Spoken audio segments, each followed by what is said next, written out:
Yeah, different people have different perspective and ideas on this, and it's a very valid point. So could be because it's very calculated. It's in the middle of Mahabharata. It's at a very strategic point. It's the turning point. 18 chapters. Each chapter has a different message, and all are linked together. Uh, all connect to the body, spirit, and soul level. All connect to the Atma, Buddhi, Manasik level. All are also related to the 18 days of discussion and so on and so forth. And 18 being a very important number, 8 plus 1, 9, 9 repeats itself. So 9 multiplied by anything is again 9.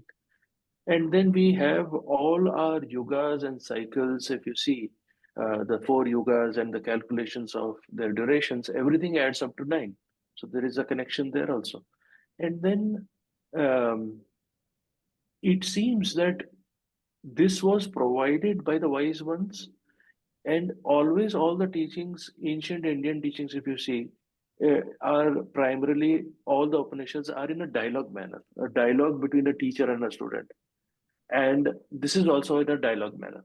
So it could be that it's um, purposefully, in a very calculated manner, injected into the Mahabharata. And at the same time, it is the fundamental uh, core of the purpose of humanity, because this is like a instruction manual for all of the humanity. Unless and until we understand this, we are living a futile life. Vikash, let's go back to your slides now because we only got through one. Yeah, we'll do that. So let me share my screen.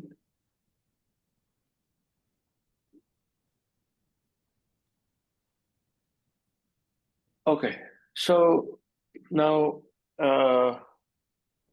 so we observed in the previous sessions that we are trying to achieve is to what we are trying to achieve is to understand the practical applications of Bhagavad Gita. And when we say practical means how to actually apply it to our life. And in this case, meditation becomes a key thread, which is a lifelong meditation, which is performed every moment.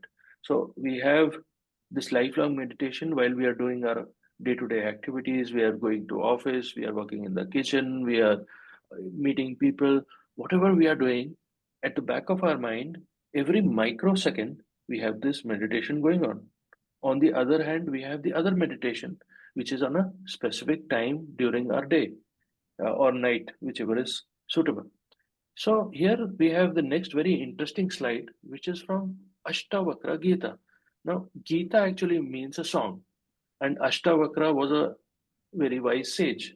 Now, Ashtavakra, the saint, had his body which was crooked in 8 places. And there was a great king known as Janaka. So Janaka declared and he said that I want to know the purpose of life. I want to know the truth. I want liberation. Who can come and enlighten me? And he uh, sort of offered various rewards.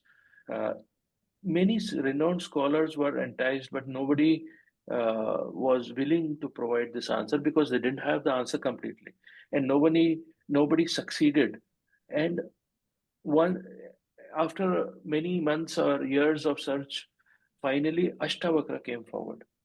So the story of Ashtavakra is that he was such a great saint that when he was in his mother's womb, his father would be reciting the Vedic mantras during his day-to-day prayers. Then Ashtavakra, while being in his mother's womb, would tell his father, rather interject him and say that, oh, you made certain mistakes in pronunciation, or this is not the way of going about the chanting and the understanding of the Vedas. So the father became very annoyed, and he himself was a very evolved sage.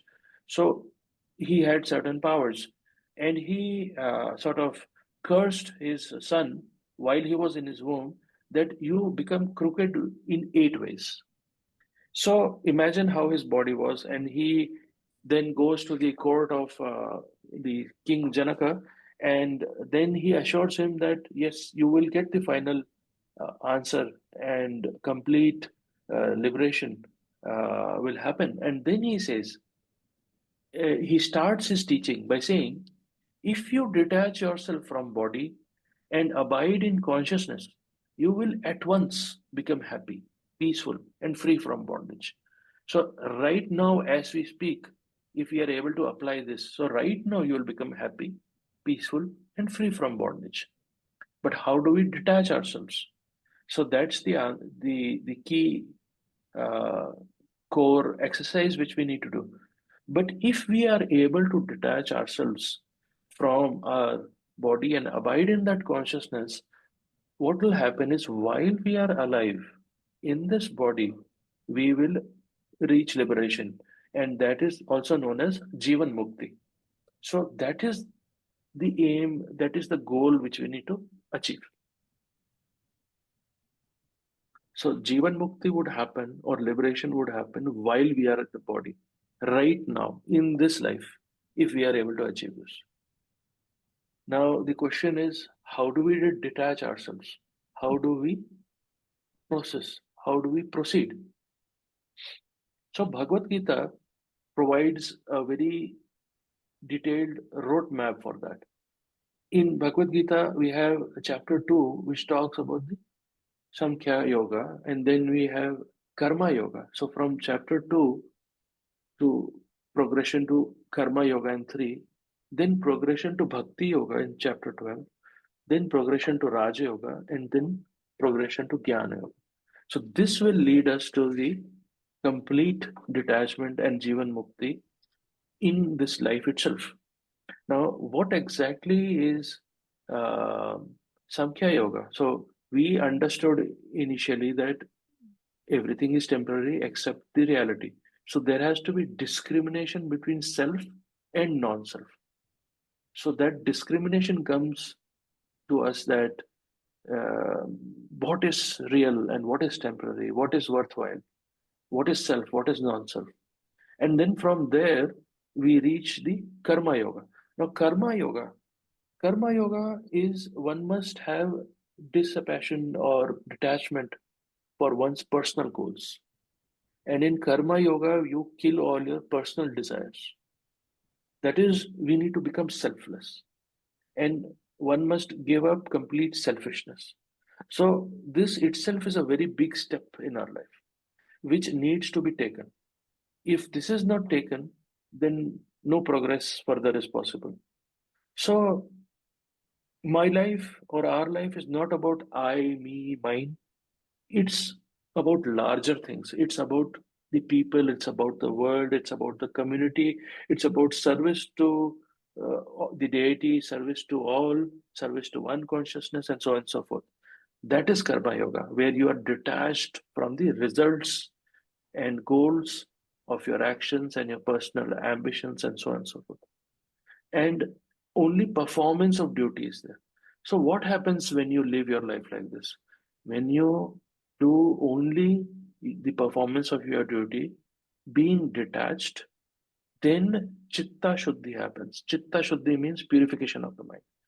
Purification of mind means purification of your skandhas. So, mind is also sevenfold, and mind is also formed of skandhas. So, all our bodies are formed of skandhas. Everything is skandhas. So, Chitta Shuddhi happens means when we live our life like this in a very serious manner, then purification of the mind happens. When purification of the mind happens, then light of buddhi slightly starts shining. We are able to discern, comprehend, perceive the truth slowly, slowly, properly in a better manner. And then when we work next, we and all this is happening in parallel. It's not exactly sequential, but we are showing it sequential because it gives more a logical sense. So next, Bhakti Yoga. What happens in Bhakti Yoga? All our thousands of desires, whatever we have, are all channeled to the love for that one consciousness. So we see that deity, that God, that divine in all, and we start feeling love for all. We start feeling compassion for all. We we completely detach ourselves from the personality and we associate ourselves with all. So the whole world becomes our family. The whole world becomes as one for us. And that is Bhakti Yoga. And then from there we progress to Raja Yoga. In Raj Yoga, what happens is that we renounce all the worldly enjoyments. So generally, the tongue wants better tastes. The eye wants to see beautiful things. The ears wants to hear beautiful music or sound and doesn't want to hear noise. And the mind wants to dwell on thousands of beautiful ideas and so on and so forth. So whatever is there, it all fades away. And the mind is completely shut to the external world, and the mind is focused on the highest thought. The mind is ekagrat, or the mind is one pointed. And then comes the Jnana Yoga. And Jnana Yoga says that everything, everyone is just an expression of that one. Everything is like a dream. There is only one reality, and all are expressions. Now, this is a very high stage. But what's happening is during this, Viveka is also generated and Atma Vichara, which is self inquiry, happens. But a very important thing is happening throughout all these stages. In Karma Yoga, Sankhya Yoga and Karma Yoga, we are generating Vairagya. And then that level of Vairagya increases in Bhakti Yoga. Then that level of Vairagya increases in Raj Yoga. And then finally it reaches the zenith point, the highest point of Vairagya in Jnana Yoga. So there is a kind of an impact or a side effect also happening in pari passu or in parallel with all of this. While we are going through these yogas, while we are practicing this in our life, we are also generating the layam state or the equal mindedness state. We are also in tandem, in parallel, generating compassion and wisdom. We are also generating vairagya and titiksha. So these three are happening in parallel while we are practicing these yogas of Bhagavad Gita. Now, before I pause, I want to also state that Vairagya is the turning point in our yoga. It is the most important, crucial point.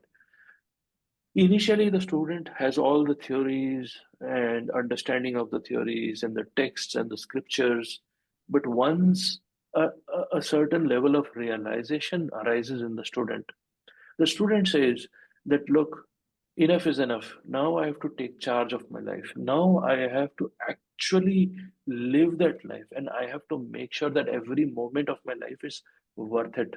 And I live in accordance with the teachings. That's when the turning point starts, Vairagya.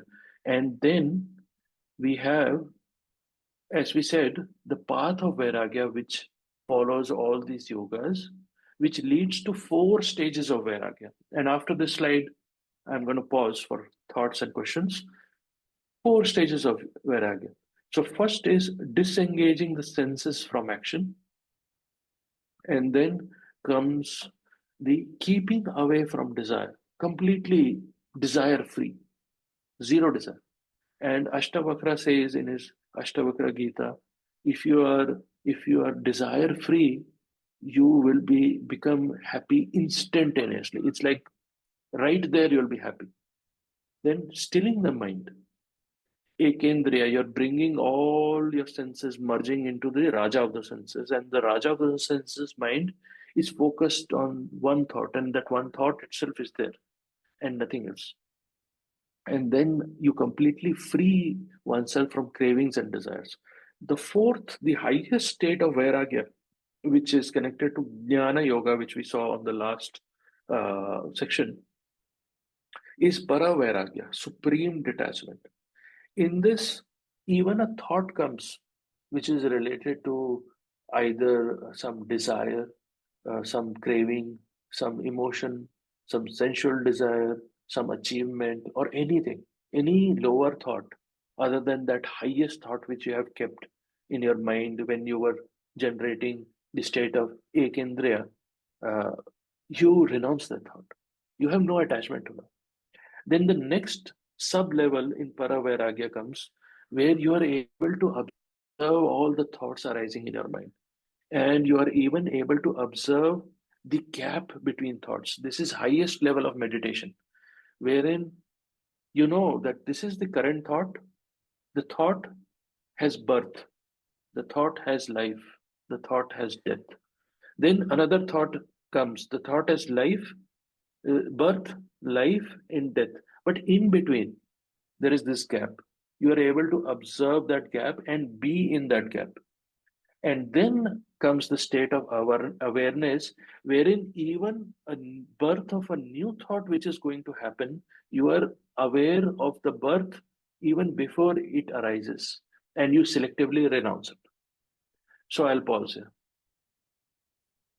Let's go ahead and take the slideshow down, and let's open it up for some discussion I'm here. wondering if you could go back to the slideshow for a moment. There was a slide that I think really was Do focused you want to ask a on, question about one of the slides, Laura? yeah, and it really focused on the point that Fran made.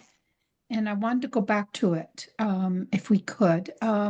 It was near the beginning of this second section of reading. Scroll back and which one was it? I will keep scrolling. Liberation while in the body.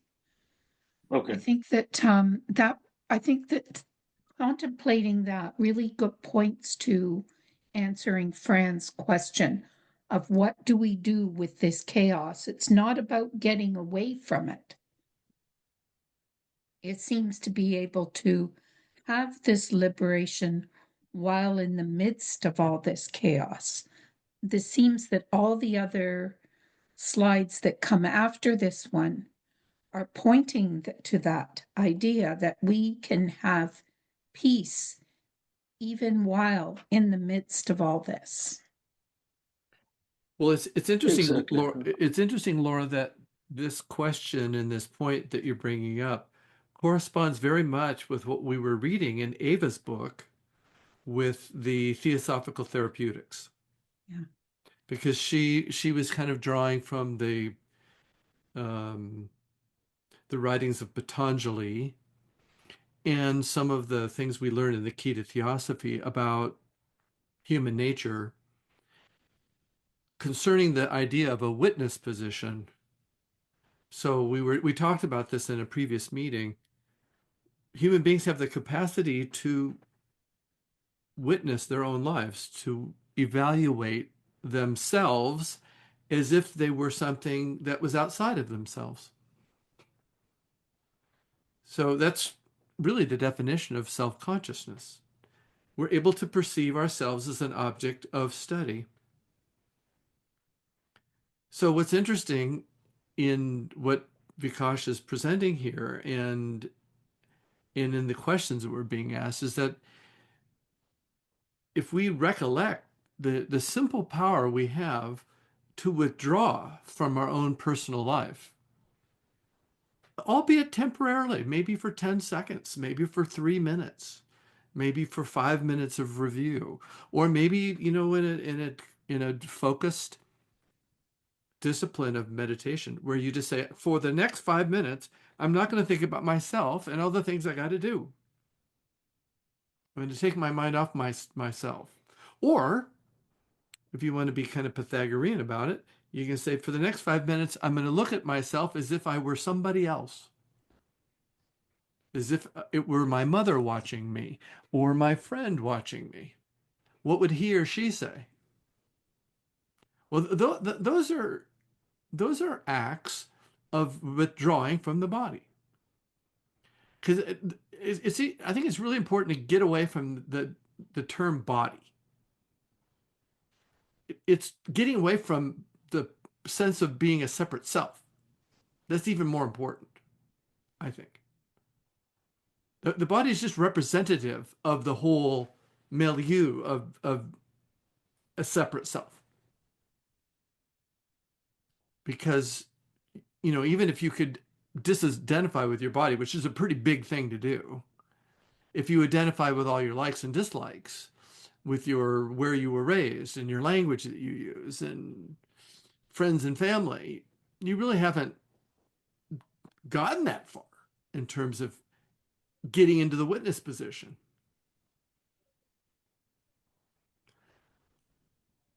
I would like to share one more very important practical thing. So we all have seen people, our relatives, friends, parents who have died. So at the deathbed, nobody can help anybody. Even if you have lots of money, if you have lots of family members around you, nobody can help you. And you feel, or or we might feel that we are helpless at that moment because death will come. Whatever you do, it will come. Similarly, you take the situation of people who have reached NDE, near death experience. So when they come from NDE, most of the people, they have shared their experience. They say that it was very blissful. It was peaceful experience. Now, the idea is that if, and I would request all of us to do this small experiment or meditation when we are free, that just imagine that all the story of your life, whatever situation you are in, good, bad, painful, neutral, whatever your past is there, everything is zero. You have no desires, you have no possessions, you have no family, you have no ambitions, you have nothing. You are just there. And then take the witness position because you are not this body or none of these bodies. So zero desire, zero ambition, zero possessions, zero past life, you zero future life. You are just there. And that's the state. Once we get the flavor of that, and then we try to live our life from that angle or perspective, it will change our life. You will be free, you will be happy instantaneously. Because people are attached to their property, their families, their body, their life, their health, everything. I mean, is such a strong attachment that even at deathbed, you start worrying about your children, your property, and your loved ones, and so on and so forth. So it becomes a very strong impediment. How do we break it? How do we come out of it? That's the question. Can you see my screen now? Yes, much better. Okay. You got a couple hands up. Yes, Laura.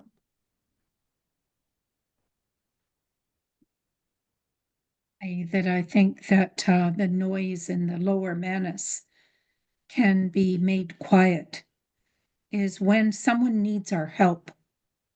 I've noticed that, we can be feeling tired, we can be kind of irritable, hungry, but all of a sudden there's a call that someone needs help.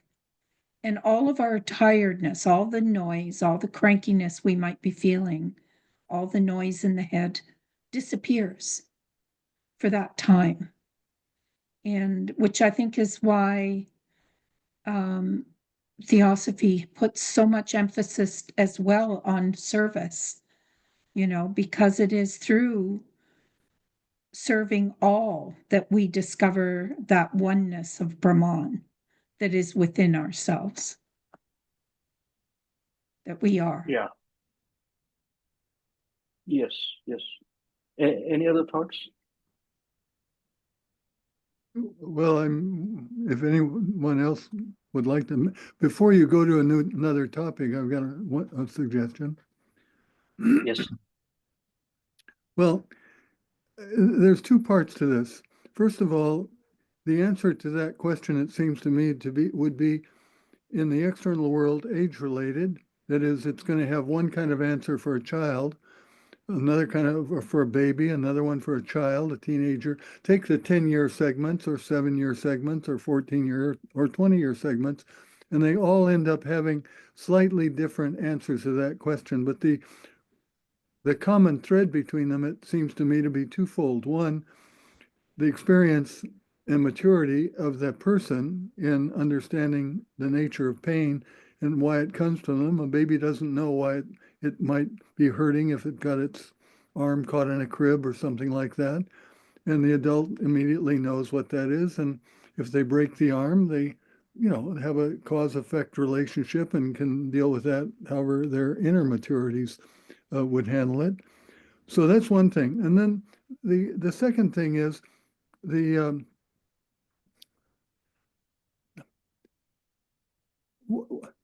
I've never found any way of wanting to change things in my own life except through pain. And what I've learned also is that the 5 elements that make up, let us say, the feeling experience of our 5 senses, which is the reactions to them emotionally, are mad, sad, glad, fear, and desire. Sexually, and normally that's the one people pick as being the 5th one.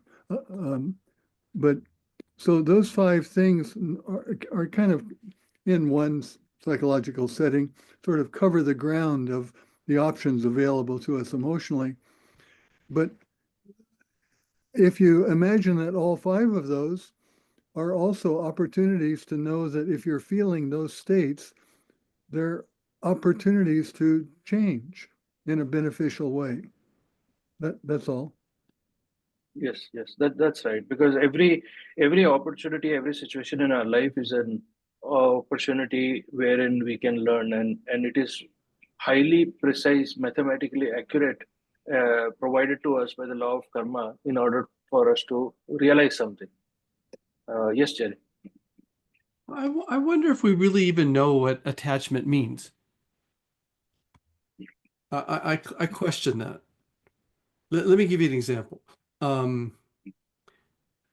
If you were to, even amongst us Theosophical students, no doubt there are people in our lives that we love very much. And if someone came along and said, well, you need to be detached from your loved ones, that's not something that we would readily do. That's a non-starter for 99.9% of humanity. So maybe that's not, maybe it isn't, the idea of being detached isn't a matter of not loving others. Like, I love my grandchildren. I love being with them. I love being part of their lives. I love my own child, my own children, etc., etc. So what is real attachment and what is love? Is there a difference between the two? Exactly. Remember when we started our discussion in the initial sessions, we had uploaded an article on the platform, "Love with an Object," and I had requested you all to read. The idea in that article is that what is the same question which you have asked, that what exactly is love? What exactly is attachment? So when we discussed about our sevenfold uh, bodies, and that we are not the ordinary, because physical body is temporary, astral, the scaffolding or the mold of physical also fades away with prana and kama, and then we are left with Atma Buddhi Manas. But at the end of the Mahamanvantara, you have neither Buddhi nor Manas. It's just the Atman. And Atman is also a ray of the Paramatman. So this is the reality of all of us. So if we are that Atman in reality, then the question arises, who am I? I'm not this body. And then all these attachments do not make sense. Then there's a transformation wherein everybody, all humanity is your family. You cannot say this is my child or my grandchild. All children and grandchildren, you think from the perspective of your own. And everybody is your family. So when that arises in you, then you are not killing your desires towards your family, friends. You are taking it to a next higher level. So that is where you are actually moving the focus of all your thought, speech, and action from I to we or us. or to that. This is what is needed. And what is stopping us in all this? Again, it is the not, the desire, the ignorance about the truth, and based on the ignorance and desire, the wrong actions which we are doing, creating karma.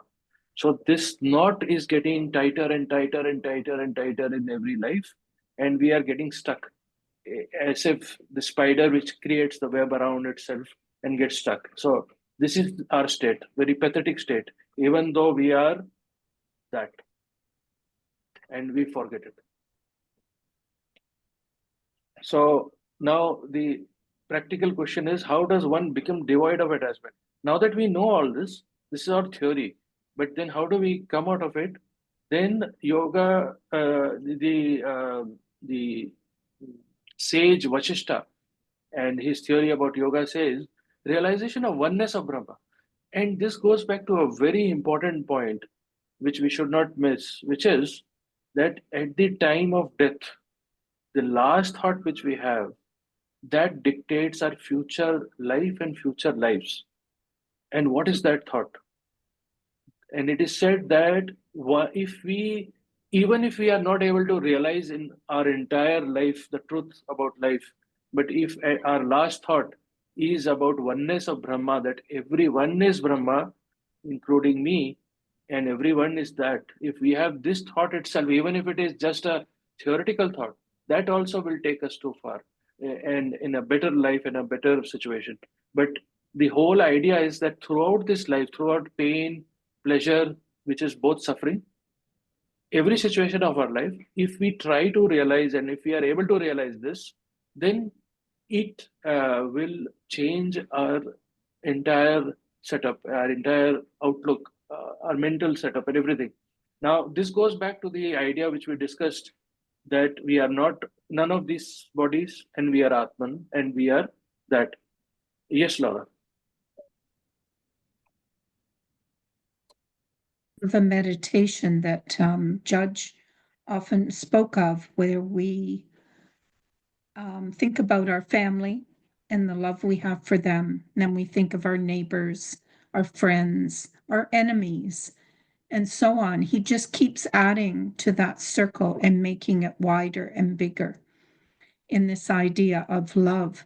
And then the circle gets so big that all the objects disappear, and it's just pure love, and that takes us to that Atman, and I think that the poetry of Walt Whitman, if we listen to it, for a long period of time, it also takes us to that place where love is without that object, where it includes all that lives.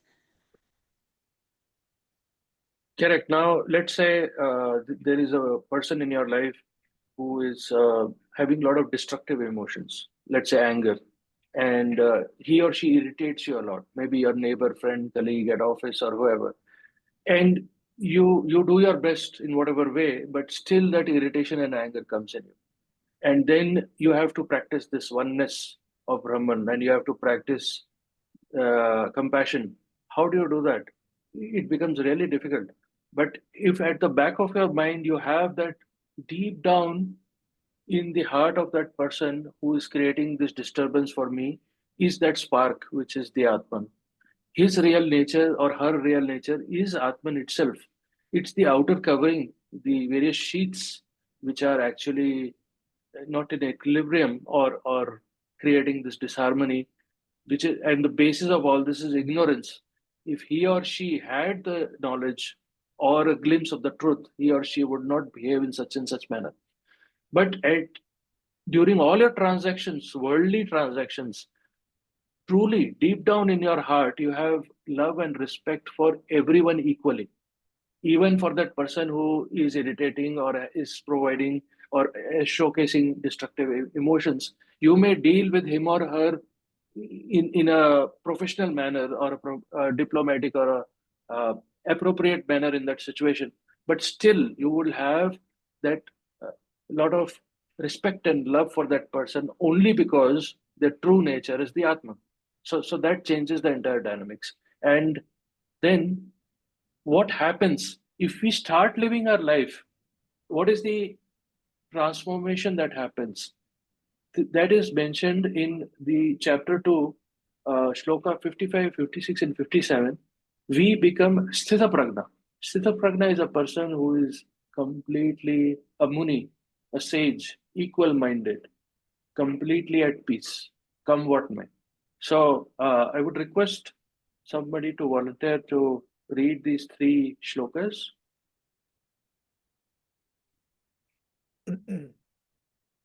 Yes, Martin. Martin is here. Yes, sure. Okay. A man is said to be conformed in spiritual knowledge when he forsaketh every desire which entereth into his heart, and of himself is happy and content in the self through the self. His mind is undisturbed in adversity. He is happy and contented in prosperity, and he is a stranger to anxiety, fear, and anger. Such a man is called a meaning. When in every condition he receives each event, whether favorable or unfavorable, with an equal mind, is then confirmed in spiritual knowledge. Thank you. So the Bhagavad Gita in these three shlokas again points to this point that based on knowledge, understanding, and contemplation on all these teachings, when a person forsaketh every desire which enters into their heart, lives a happy and content life in the self, through the self. Because at that point, what happens is we reach a stage wherein the desires do not create any vrittis in our mind. It does not affect our mind. And because of that, when you become desireless, your mind is undisturbed in any situation. You are calm, you are equipoised, you are in equal minded.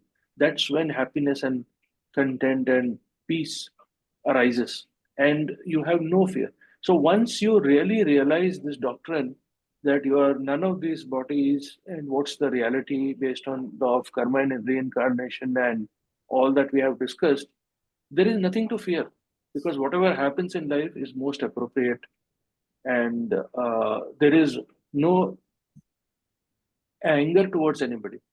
There is no anxiety about results of your actions, because once you have done your best, you know the law will take care of it. So that person becomes a muni, and we all need to become a muni. And then in every condition, we are equal minded. So this is so keeping ourselves equal minded, having at the back of our mind that we all are one and connected, and we are that Atman, living a life of unselfishness is a lifelong meditation which we need to do every moment of life. And for that, we have to keep inputting effort, continuous effort. And what will happen if we do that? It will happen immediately. What will happen? We will have complete arising of equal mindedness with compassion and wisdom, and Vairagya will develop. And this will happen in degrees. So the idea is that when we get this knowledge or glimpse of the truth, wisdom arises in us. With wisdom, compassion arises in us. Why compassion? Because we realize that how we are all one and we are the same Atman in all, expressed in all. One consciousness expressed in all. And then from that, equal mindedness comes, and from that, automatically, it's not that we are forcing to kill desire. Automatically, our desires will fall away. And that's where Vairagya comes. Titiksha, indifference to pleasure and pain. And once this, here in this image, you see an equilateral triangle. So it's all balanced. But initially, when we start, maybe your wisdom is more, or your Vairagya is more, or your compassion is more, or equal mindedness you have not reached completely. So you can have different shapes of these triangles. But the idea is the very moment you start, as we speak in this session itself, if your mind goes towards this, you have started forming this triangle in your life. And what are the impediments, again, which we need to see from the practical life? In the study of Secret Doctrine, B.P. Vairagya says, and we studied this recently, in the present cycle, our minds are separated from compassion, and our ethical impulses are prompted more by our psychic than our spiritualism. So he says a very important point, very practical point. Purification of mind is removal from it of the psychic impressions and karmic influences. This is the first task, first step. So the question is, what is this psychic impressions and how do we remove that? Any thoughts?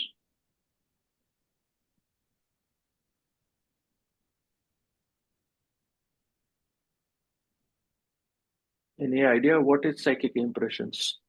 Anyone?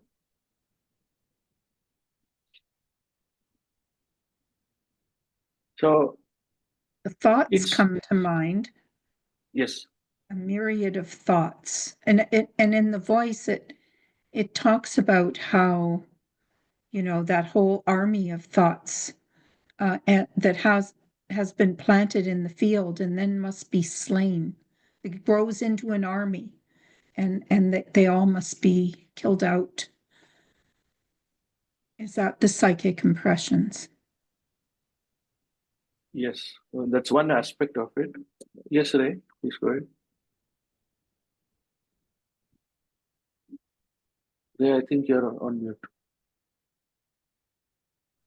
If we have, let me get also a picture here. Everyone's got their pictures on, open. If we have 5 senses that are our invitation to the world, the external objective world, and we've been taught that objects are anything that exists through those 5 senses and the mind, then actually everything except being in that state of meditation that you described is an impression, because it's only when we're in that kaivalyic or samadhic state, which are the states leading up to kaivalya or samadhi, through samadhi, then we're free of those. But all the rest of the time, we're nothing but receptors of impressions and receiving their little invitations on how to respond to them. Or at least that's just maybe one little point of view. Yes, that's absolutely right. So what's happening is that every microsecond of our life, before that, Jerry, please go ahead. Well, I think we need to define what psychic means. Right. We're not sure of what psychic means. Otherwise, we'd have a lot more comments. So what is psychic? Right. Yes. So psychic, if we see, we can think of it as subtle in one way. We can also think of it as moving from astral to moving from the physical to the astral, or the subtle physical and astral level. Now, psychic would also correlate to those impressions which we call as skandhas. So it's kind of a English equivalent of the skandhas or our tendencies. Now, this is also connected to the idea that every moment of our life, we will have thoughts arising in our mind. The moment a thought arises, it associates itself with the center of psychic energy or center of energy. That center of psychic energy is what we call as elemental. So there is a coalescing happening of thought and with an associated elemental or center of psychic energy. The moment this center of psychic energy arises, it creates a psychic impression. Now, we can think of this impression created in the subtle plane. For starters, we can think impression created in the astral, but it's also created in the mental plane, because these seeds which arise, thought seeds. They are creating impressions in your mental field. Now, these form the tendencies or the skandhas or the impediments. And on every plane, starting from physical up to our buddhic, we have this, in which it is providing us a kind of a roadblock towards our goal. But the main problem or the main impediment is happening in our mind, in our mental plane. So that's why we need purification of mind. Purification of mind from the psychic impression. So let me share my screen. Yeah, so Chitta Shuddhi means purification of the mind. Now the main impediment is being created in our mind itself, because using the tool of our mind, we need to comprehend, and we all our life is actually happening in our mind, based on our state of our mind and the decisions we are taking in our mind. Everything is related. But if we are able to purify our mind, only then we are able to see the truth. And how do we purify the mind? And what is the means for that? Now, Bhagavad Gita provides a solution for this. In 6.1, the shloka, it says, perhaps anyone would like to read it? Are you going to show it to us? We're not seeing it on screen. Oh, really? Sorry, I think. Just go ahead and read it, Vikash. There you go. Okay. So we were here how to remove the psychic impressions, and then we discussed about purification of mind, which is known as Chitta Shuddhi, and how to purify the mind and what's the means. And then Bhagavad Gita talks about the actual practical means how to work on this. So he who unattached to the fruit of his actions performeth such actions as should be done is both a renouncer of action and a devotee of right action. Not he who liveth without kindling the sacrificial fire and without ceremonies. Know, O son of Pandu, that what they call sannyas or a forsaking of action is the same as yoga or the practice of devotion. So what Lord Krishna here is trying to provide the message or guidance for us is that when in whatever station of life we are in, whatever situation, without complaining, if we perform our actions, that is our duties, in the most appropriate manner as we understand, based on our best understanding, then when those actions are done without any attachment to the results, then what happens is a very important thing. Chitta Shuddhi happens. The whole purpose of this is purification of the psychic impressions, the skandhas in our mind. Mind is also sevenfold, like everything. Purification of the mind, when it happens, it becomes clear. Only then the light of buddhi can shine through it. The light of buddhi is not able to shine through it. And Lord Krishna says here is that whatever situation may it be, painful, happy, suffering, sorrow, up, down, whatever situation, keep performing your duty. Whatever, and what is your duty? How do we know what is our duty? Whatever is the most appropriate, in which you are not harming anybody and you are doing the best as per your understanding, because there are millions of situations in our life. So we cannot have any specific rules and guidance for that. It's for each one us to determine what's the most appropriate and the best in that situation. And when we perform that without having any attachment to the action and the results of the action, or anybody associated with that, or the results, then Chitta Shuddhi or purification of the mind happens. And when we keep on performing this action or in this way living our life, then comes a time when we are able to reach that state.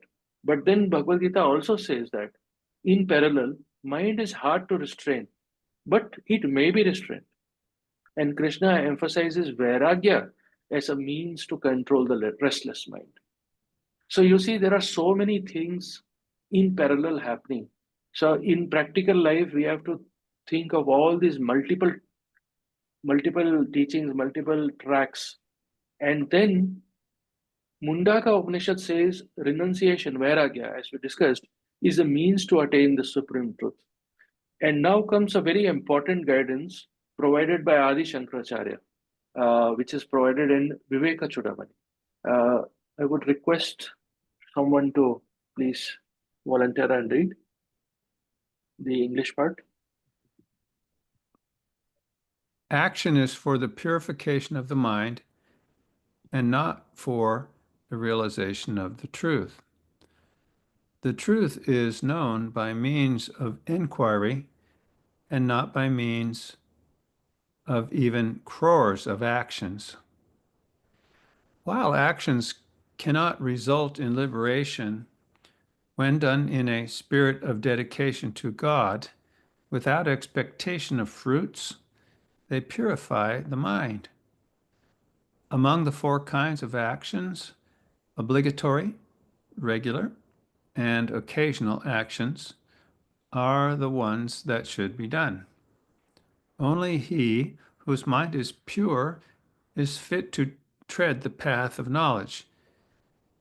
One should become pure-minded through the proper performance of one's duties in the right spirit.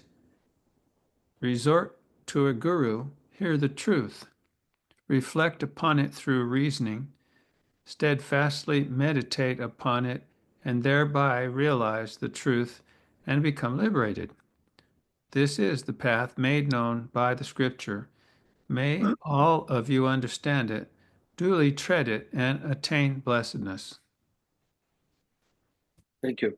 So this was the shloka in Viveka Chudamani, and this is the bhasya or the commentary provided by Adi Shankaracharya. Yes, Ray, go ahead. How do we